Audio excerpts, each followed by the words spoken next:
I'm very, very pleased to introduce Nadu. It started weighing on me very early on in my career that I didn't see many people that looked like me. The events industry is sort of founded on having that curiosity. Everyone has a different story.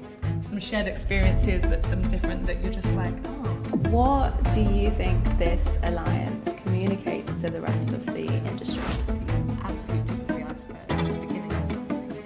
At the Zoo XYZ, you have a platform. We'll move kind of as a unit and support each other. What would you say to maybe other organisations that are scared of getting it wrong? I don't know, they should try. The issues that are happening over here are going to be very different to those that are here, but they're also relevant. Here at Neg Earth, it's really, really important to us that talent from all backgrounds have equitable access to the opportunities that we provide here, technical and creative.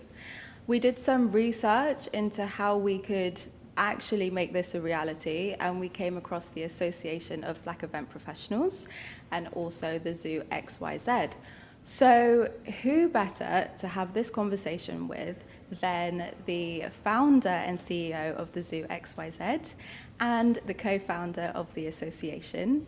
I am very, very pleased to introduce Nadu. Hi. Hi, nice to be here. Thank you for having me. No, of course. It's really, really great to have you and to just have this conversation, really. Who is Nadu Placca Rodriguez, and why is your journey important to the industry?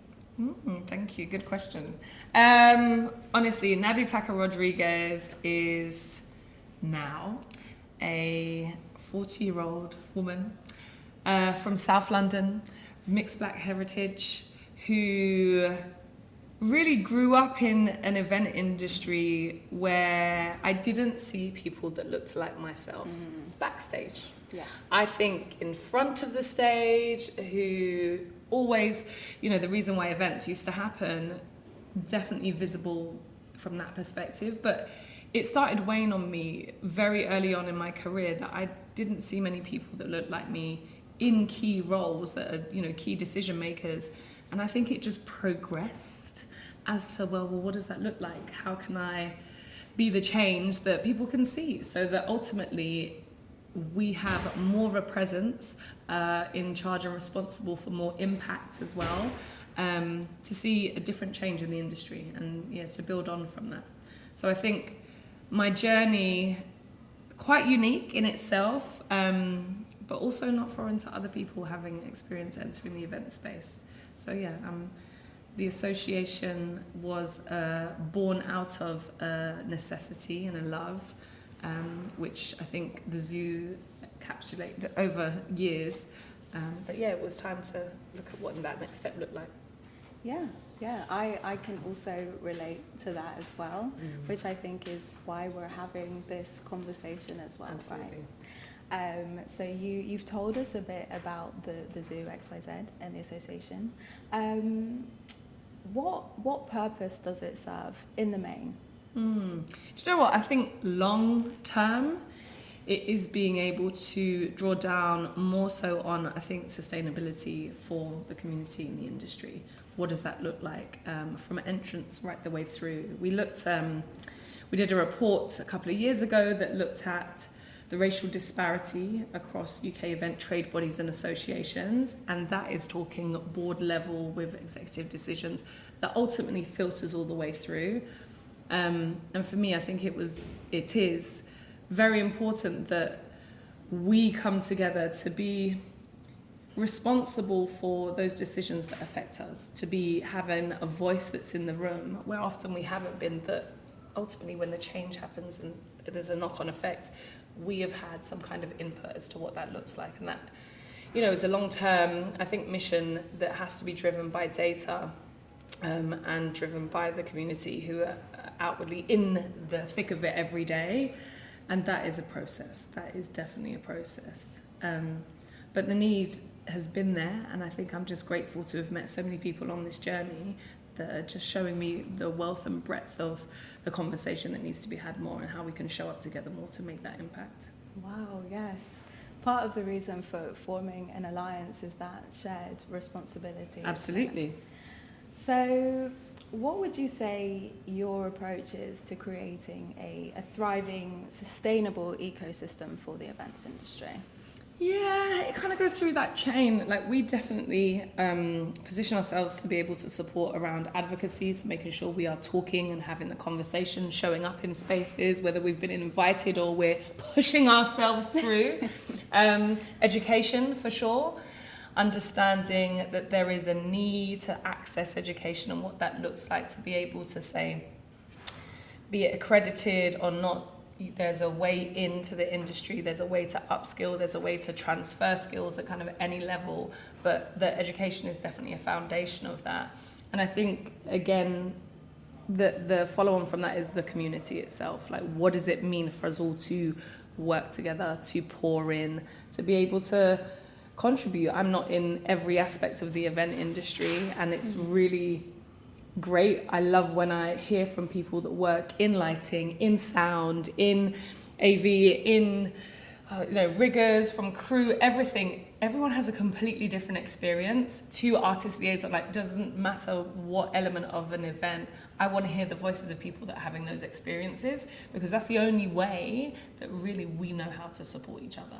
Like, by communicating, by talking and understanding what the difficulties and, I guess, challenges that people are facing individually and collectively. Yeah, completely. And I think you touched on education, and I think to be able to have that confidence to enter certain spaces and be in certain spaces, education is that pillar that gives you that confidence, right? Definitely. And I know at the Zoo XYZ you have a platform. We do. Okay, could you tell us a little bit more about that? Well, we run accredited courses, so we've had our event course for a while. It's actually interesting because it was born out of a necessity of, when I was at university, I saw people that, went through training, did your degree, came out on the other end, but then you can't get a job. So it was this kind of stuck in a place of needing to get experience, but couldn't get the job, but can't get the job without the experience, so kind of felt very stuck. So within our courses, we have a CPD masterclass and we have a 12-week accredited course, AQA. Within those, it is literally trying to reintroduce the events industry in the process of what it means to work and to work to a very high standard. We're not reinventing the wheel, we're just changing your perspective on how, to help you understand how we look at things. And through that, there are loads of opportunities thereafter. Like, what does it mean? When you graduate, you become a Zooligan. So our alumni are called Zooligans, and there you join a network where you can share resources, you can share skills to be able to help grow. So collectively, we all move kind of as a unit and support each other. So yeah, education, I don't think I realized how big of a deal and how important it actually ended up being, just being able to provide the vocational aspects, but also the practical aspects of, working in the event industry. So it's something that these courses have been running for nearly 10 years now, over. So it's a long time, and I love it. Like, meeting new people at every corner. It's just, everyone has a different story, some shared experiences, but some different that you're just like, oh, maybe I didn't think of that. Like, how do we support you in that nuance that you work in? Like, I haven't had oversight to that before, but you're facing challenges. What does it look like? So yeah, I love the educational aspect of what we do.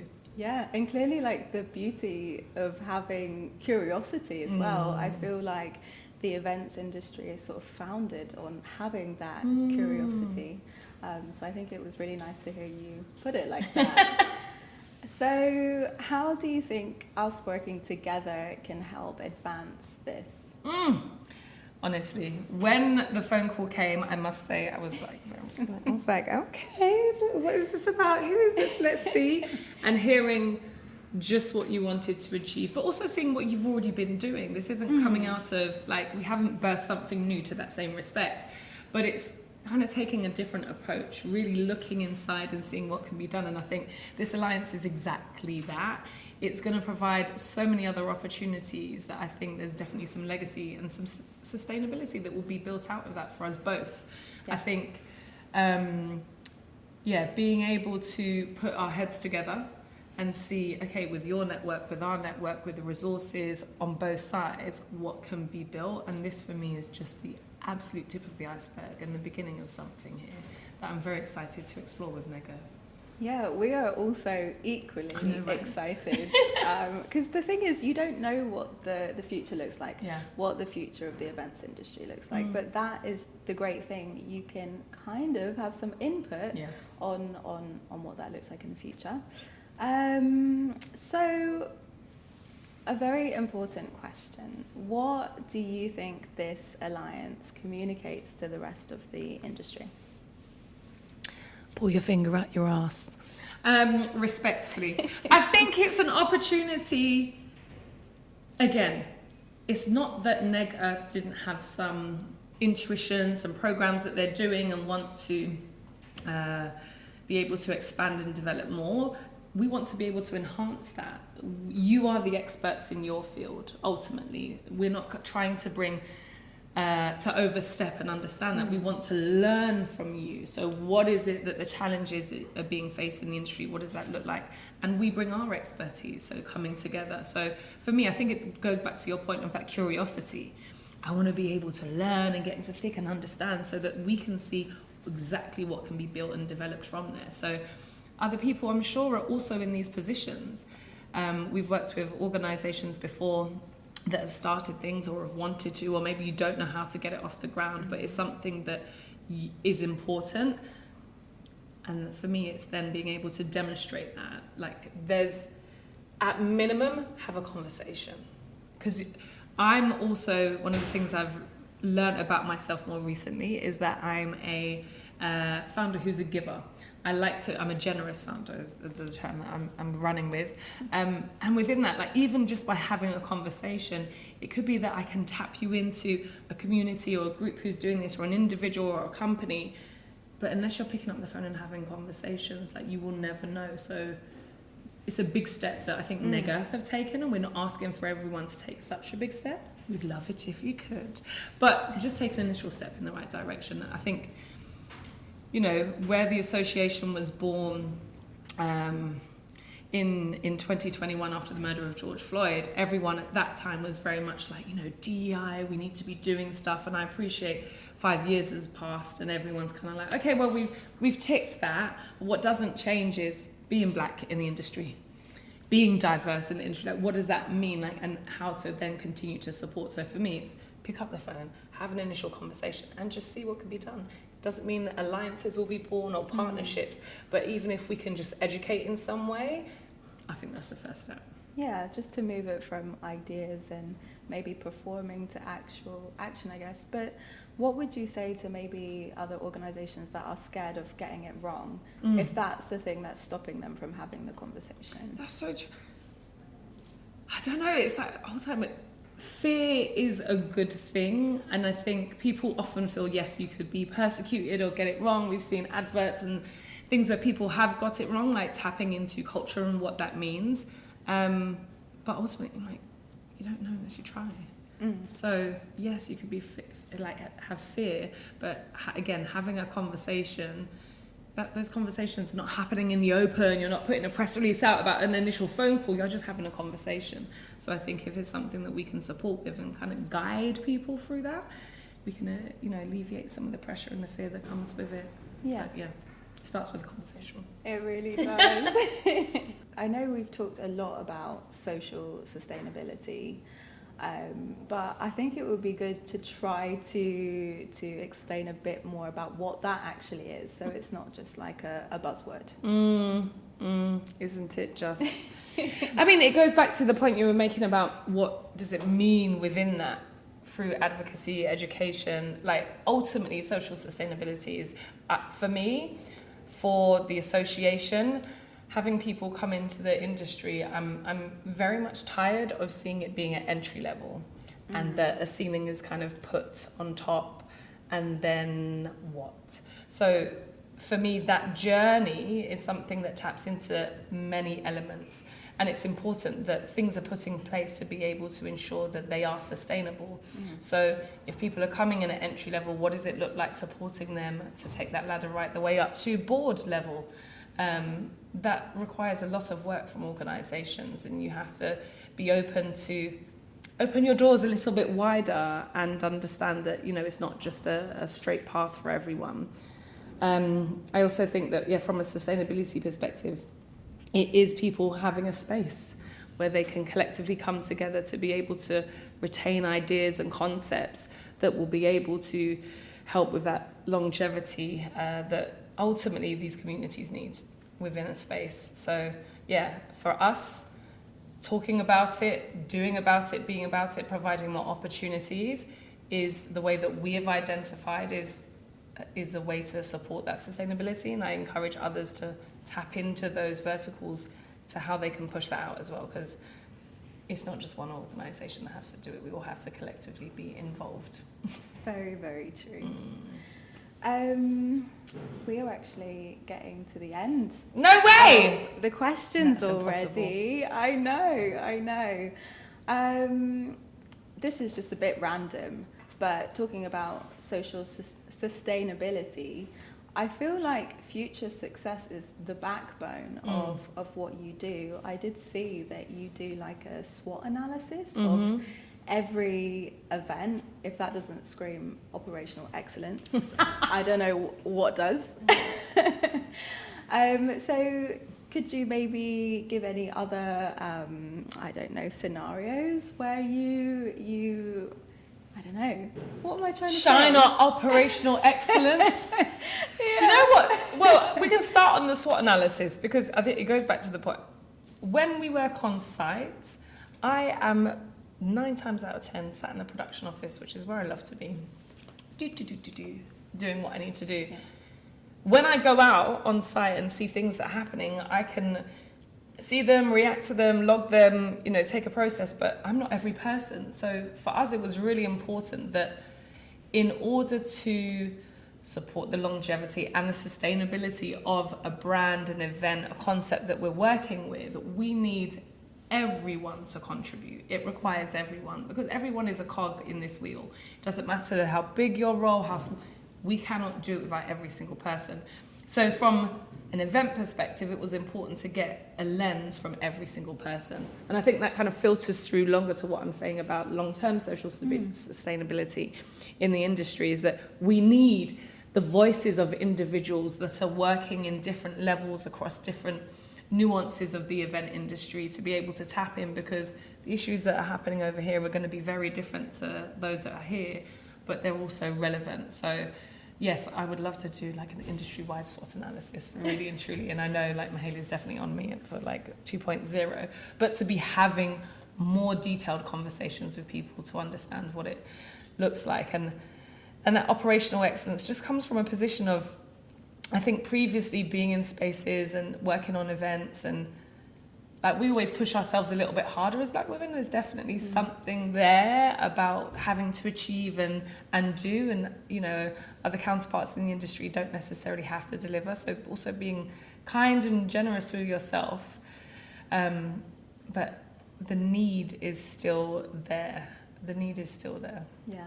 That's actually one thing I really love about the zoo, that you can demonstrate that you can be amazing at what you do and still be yourself. Oh yeah. And show up as yourself. Oh yeah. Which, please do. Yeah, you really don't have to mold yourself into something you're not to get into this industry. Yeah. Is what I'm trying to say. Yes, definitely. What does it mean to show up as yourself in this industry? Thank you, because it's really important for me that the team, myself, are able to, in any way, shape or form and space, any event we go to, we want it to be clear that people are like, okay, that is exactly who they are. No matter your sexuality, no matter your gender, no matter like any of your preferences, people just see. And for me, our work, and I will take the term as you use, operational excellence, speaks for itself. And I think all of those other things are secondary. And for me, it's really important that we just nurture and protect that space, that people are coming in and working with us. If it's on site and we're backstage, it's protected. If we have an element, an opportunity to make sure that that ethos also bleeds into the front and filters into the community, it's even better. Like, I think where we work on projects, we really value the opportunities, the events we get to work on. We want to show up as ourselves. We want people to see exactly who we are. So like even the fact that Pride Month now, it's really important.